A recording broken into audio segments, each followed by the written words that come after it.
नमस्कार। आज हम बात करेंगे निपुण संकल्प ओएमआर शीट की फाइनल पैकेजिंग और सबमिशन के बारे में। ये एक ऐसा प्रोसेस है जिसे बिल्कुल सही तरीके से समझना और फॉलो करना बहुत ज़रूरी है। तो चलिए एक एक करके इन स्टेप्स को समझते हैं।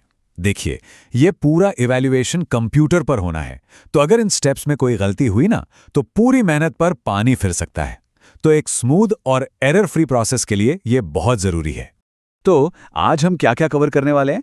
सबसे पहले देखेंगे फाइनल सबमिशन गाइड, फिर पैकिंग से पहले क्या क्या चेक करना है, उसके बाद क्लास वाइज लिफाफे कैसे पैक करने हैं, फिर मास्टर बॉक्स कैसे तैयार होगा, और आखिर में इसे जमा कहाँ और कब करना है। और हाँ, एंड में एक फाइनल चेकलिस्ट भी है। तो शुरू करते हैं फाइनल सबमिशन गाइड से। ये जो भी इंस्ट्रक्शंस हैं, ये खास तौर पर क्लास 6 से 8 तक की ओएमआर शीट्स के एंडलाइन असेसमेंट के लिए हैं। अब पैकिंग शुरू करने से पहले कुछ चीजें चेक करनी होती हैं। ये समझ लीजिए कि ये सफलता की नींव है। अगर यहीं कोई गलती हो गई तो आगे दिक्कत होगी। हाँ, तो ओएमआर शीट की कंडीशंस ये बहुत बहुत ज़रूरी हैं। देखिए, शीट को ना तो मोड़ना है, ना स्टेपल करना है, ना ही कोई पिन लगानी है। क्यों? क्योंकि ये सब करने से कंप्यूटर को इसे स्कैन करने में प्रॉब्लम आती है। कोई खरोच या ओवरराइटिंग भी नहीं होनी चाहिए। और हाँ, सिर्फ ओरिजिनल ओएमआर शीट ही चलेगी, फोटोकॉपी नहीं। सबसे ज़रूरी, स्टूडेंट और टीचर दोनों के साइन होने ही चाहिए। चलिए, अब आते हैं प्रोसेस के सबसे अहम हिस्से पर। हर क्लास के लिए लिफाफे कैसे पैक करने हैं, इसे ध्यान से समझना होगा। ओके, तो ये एक 5 स्टेप का प्रोसेस है। पहले किसी एक क्लास, मान लीजिए क्लास 6 की सारी ओएमआर शीट्स इकट्ठा कर लीजिए। दूसरा, जो स्टूडेंट्स एब्सेंट थे उनकी शीट्स को गाइडलाइंस के हिसाब से अलग रखना है। तीसरा, आपको एनेक्शर बी भरना है जिसमें एब्सेंट बच्चों की डिटेल्स होंगी। चौथा, भरी हुई ओएमआर शीट्स और ये एनेक्शर बी दोनों को लिफाफे के अंदर डालना है। और पांचवा, लिफाफे को सील करके उस पर एनेक्शर ए चिपकाना है। याद रहे, यही सेम प्रोसेस क्लास 6, 7 और 8 तीनों के लिए अलग अलग करना है। मतलब टोटल 3 सील्ड लिफाफे बनेंगे। देखिए, ऑफिशियल सर्कुलर में भी ये बात साफ साफ लिखी है। जो बच्चे एब्सेंट थे उनकी पूरी डिटेल एनेक्शर बी में भरनी है और उसे क्लास के लिफाफे के अंदर डालना है। ये अंदर शब्द बहुत ज़रूरी है।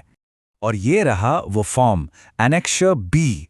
इसमें स्टूडेंट का नाम, स्टूडेंट आईडी जैसी ज़रूरी जानकारी भरनी है। और फिर से याद दिला दूं, ये लिफाफे के अंदर जाएगा। और ये है एनेक्शर ए। ये लिफाफे के बाहर चिपकाया जाएगा। ये एक तरह का लेबल है। इस पर स्कूल के हेड के साइन और स्कूल की मोहर दोनों लगेंगी।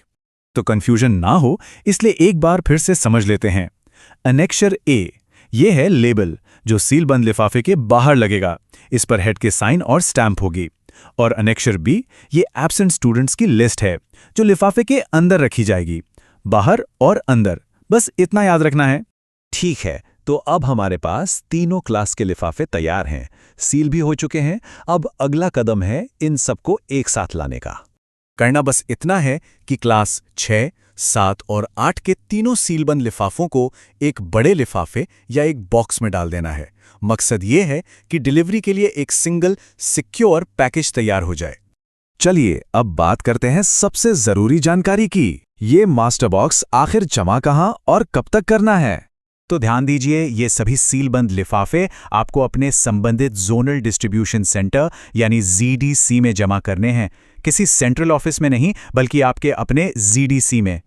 और ये रही वो तारीख जो आपको अपने कैलेंडर में मार्क कर लेनी है, 28। यानी 28 मार्च 2026। ये सबमिशन की आखिरी तारीख है।